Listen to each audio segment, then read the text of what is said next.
할렐루야. 오늘 또 주님의 사랑과 은혜가 우리 가운데 있기를 주님으로 축원합니다. 하나님의 말씀으로 하루 시작한다고 하는 것이요, 참 감사합니다.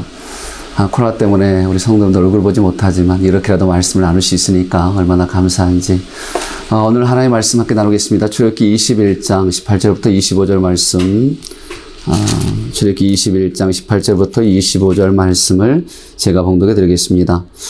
사람이 서로 싸우다가 하나가 돌이나 주먹으로 그의 상대방을 쳤으나 그가 죽지 않고 자리에 누웠다가 지팡이를 짚고 일어나 걸으면 그를 친 자가 형벌을 면하되 그가 내 손해를 배상하고 그가 완치되게 할 것이니라. 사람이 매로 그 남종의 여종을 쳐서 당장에 죽으면 반드시 형벌을 받으려니와 그가 하루나 이틀을 연명하면 형벌을 면하리니 그는 상전의 재산임이라. 사람이 서로 싸우다가 임신한 여인을 쳐서 낙태하게 하였으나 다른 해가 없으면 그 남편의 청구대로 반드시 벌금을 내되 재판장의 판결을 따라 낼 것이니라. 그러나 다른 해가 있으면 갚되 생명은 생명으로 눈은 눈으로 이는 이로 손은 손으로 발은 발로 된 것은 된 것으로 상하게 한 것은 상하게 함으로 때린 것은 때림으로 갚을지니라. 아멘. 우리가 지금 살인에 대해서 지난번에 함께 말씀을 나누었잖아요. 살인 두 가지가 있다 그랬어요. 고의로 살인한 부분하고 과실치사, 고의가 아닌 실수로 사람을 죽였을 때의 살인의 경우가 있습니다. 오늘 본문의 말씀 속에서 20절 말씀을 중심으로 보면 한 주인이 종을 때렸어요. 종을 때렸는데 그 종이 죽은 거예요.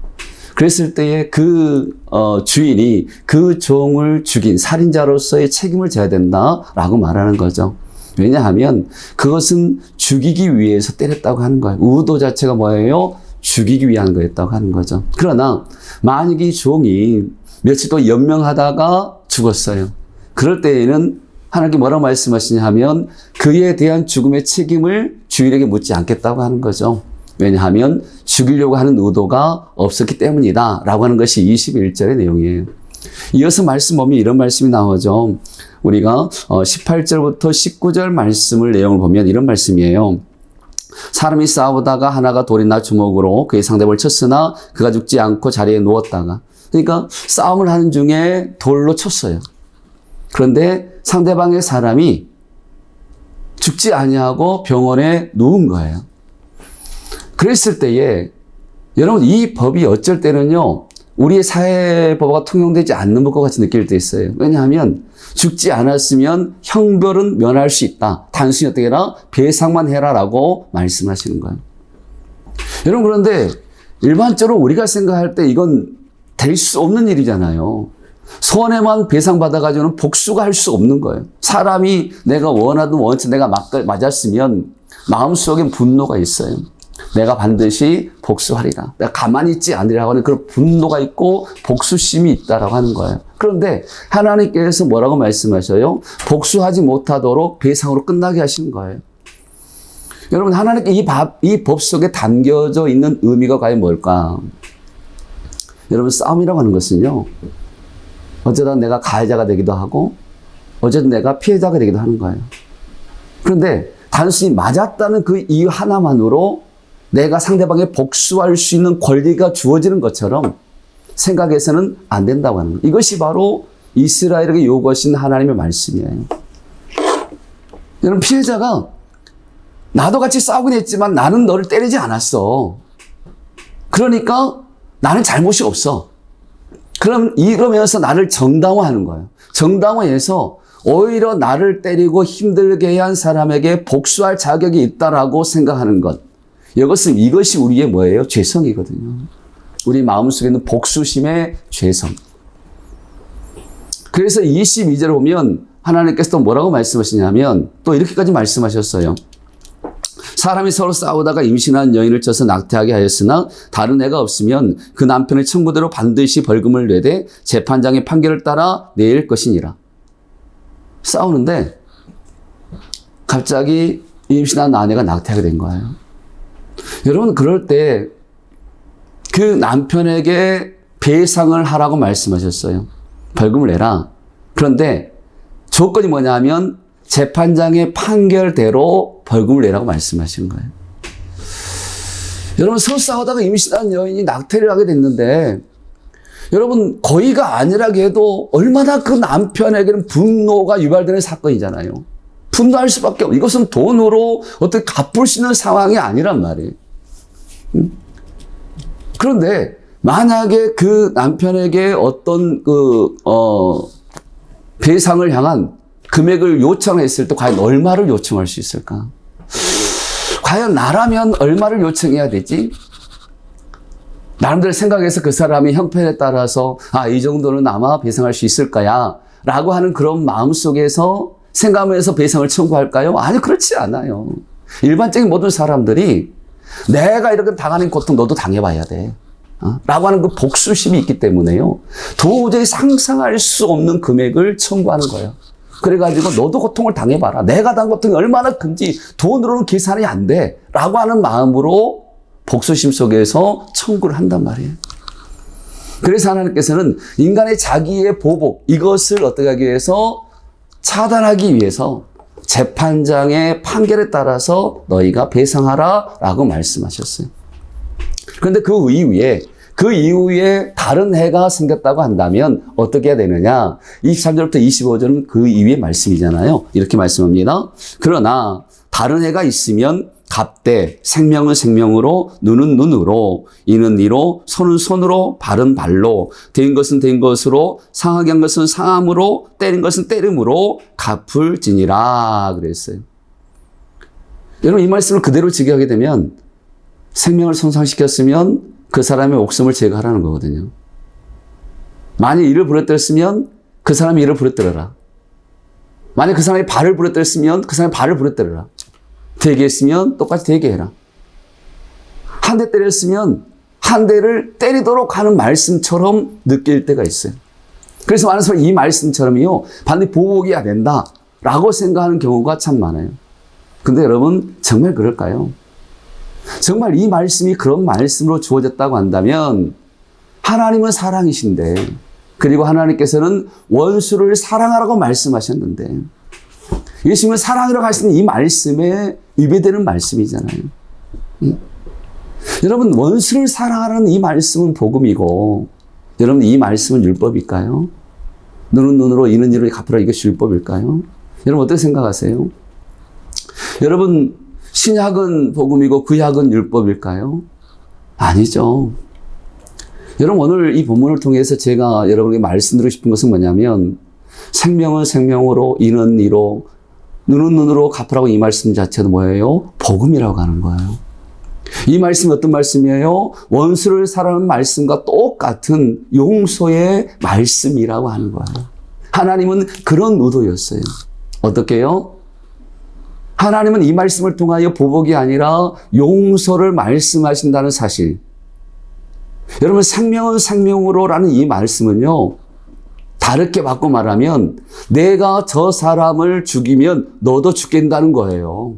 그러면 이 말씀 속에서는 내가 살고 싶으면 원수를 죽이고 싶어도 어떻게 해라? 죽이지 말라는 뜻이 담겨 있는 거예요.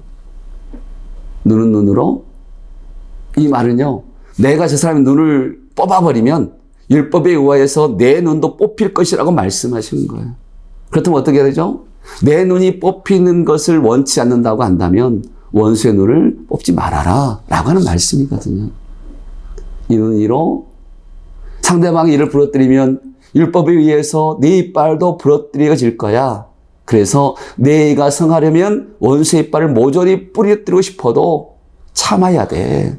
참아야 돼. 라고 말씀하시는 거예요. 그래서 여러분 이 말씀 뭐예요? 원수를 사랑하고 용서하면 그 결과가 모두 나에게 유익이 된다고 하는, 이거 복음이거든요. 그래서 여러분 눈은 눈으로, 이는 이로, 여러분 이것은 용서의 복음이에요. 여러분 이 말씀을 예수님께서는 어떻게 완성시켰느냐? 여러분 이 말씀을 예수님께서 완성시킬 때에 바로 용서, 원수까지도 사랑하는 말씀으로 완성시키셨어요. 어디에 나오냐고요? 마태복음 5장 38절부터 39절 말씀에 예수님께서 이렇게 말씀하셨어요. 제가 봉독해 드리겠습니다. 마태복음 5장 38절 39절 이렇게 말씀하십니다.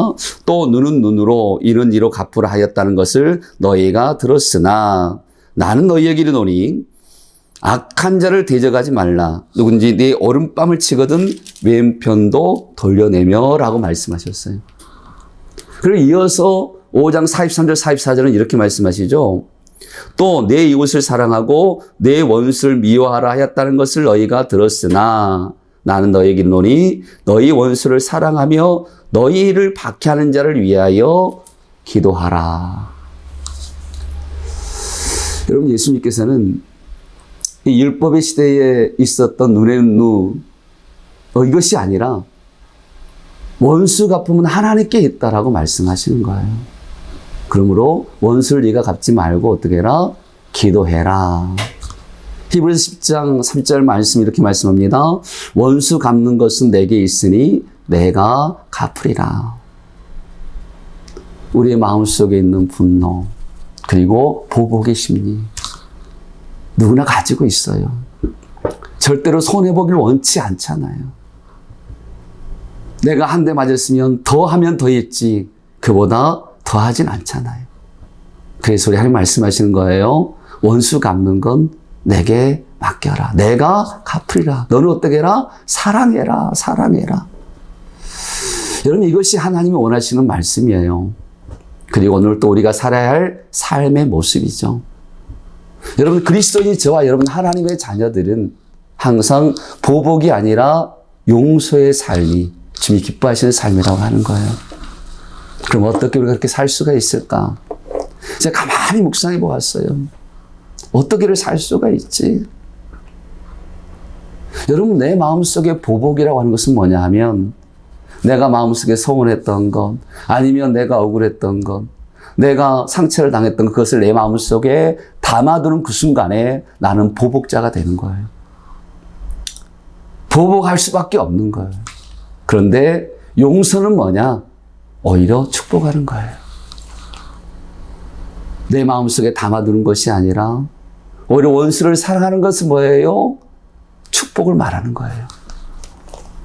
사랑하는 성도 여러분, 오늘 또 우리 말씀 앞에서 우리 자신을 다시 한번 돌아보고 과연 나는 내 마음속에 뭐가 있지? 혹시 내 마음속에 서운하고 내가 언젠가는 이라고 하는 그 뭔가 보복의 심리에 잠겨있는 기억이 있다고 한다면 오히려 그 기억들을 축복으로 바꾸어가는 저를 되셨으면 참 좋겠어요.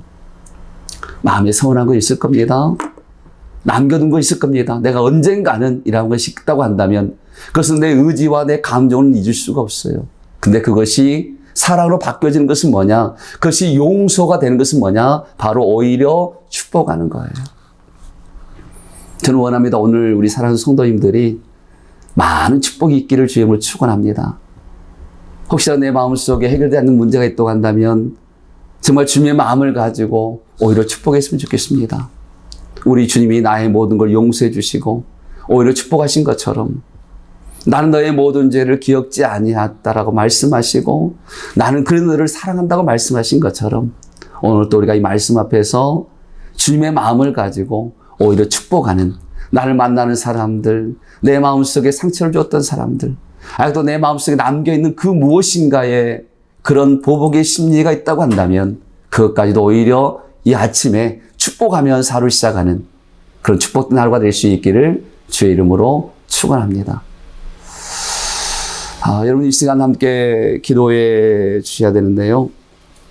함께 기도해 주실 분 우리 권사님 한 분이 계시는데 지금 장 검사를 했는데 혹이 있어 혹이 띄었어요. 근데 출혈이 많이 심해서 하나님의 은혜를 구하고 있습니다. 여러분 꼭 기도해 주시고 우리 성도 한 사람 한 사람 이 코로나 시대에 정말 온전한 예배자, 예배가 무너지지 아니하도록 이럴 때에 더 온전한 믿음으로 세워줄 수 있도록 항상 기도해 주시고 우리 주위에 나 한 사람 뭐가 있으면 말하면 소외된 사람 생기지 아니하도록 이럴 때일수록 더 기도로 축복해 주는 우리 모든 성도가 될 수 있기를 간절히 소원합니다. 하나님 감사합니다. 하나님의 백성들을 축복해 주길 원하시고 오늘도 그 품에 품어주시어서 오늘도 하나님의 살아계심이 증거되길 원하신 하나님, 우리 성도들 한 사람 한 사람을 축복해 주시길 원합니다. 원치 아니하게 질병과 싸우는 우리 권사님을 축복하여 주시고 하나님의 그 피 묻은 권능의 손으로 얹어 주시어서 예수 이름으로 모든 모든 피에 흐르는 것들이 지혈되게 하여 주시고 띄었던 혹이 아버지 하나님 아무런 문제 없이 음성으로 회복되어서 다시 하나님 앞에 예배하고 기도하는 귀한 요정이 될 수 있도록 하나님 축복하여 주시기를 간절히 원합니다. 우리 사는 성도 한 사람 한 사람 코로나 때문에 많이 힘들지만 그럼에도 불구하고 더 믿음으로 주를 바라보는 기회가 되게 도와주시고 이럴 때일수록 나의 믿음을 돌아보고 온전한 예배가 무너지지 아니하도록 더 온전한 예배자로 주님 앞에 서는 기회가 될 수 있도록 축복하여 주시옵소서. 가정에서 직장에서 만나는 사람들이 복된 만남이 되게 하여 주시고 하나님의 전을 사모했던 다윗과 같이 주의 전을 사모할 때마다 하나님 그곳에서 놀라운 은혜와 하나님이 함께 하심을 경험할 수 있는 복된 하루가 되게 하여 주시옵소서. 이 민족을 축복하시고 몸된 교회를 기억하셔서 하나님의 거룩한 뜻 세우신 목적대로 쓰임받게 하시기를 간절히 소원하며 살아계신 예수님 이름으로 기도합나이다. 아멘. 그렇습니다. 여러분, 우리는 축복하는 사람입니다. 오늘 또 만나는 사람들, 내 마음속에 있는 작은 것까지도 축복으로 바꾸어가는 저 여러분 될 수 있기를 주님으로 축원합니다. 여러분 사랑하고 축복합니다. 할렐루야.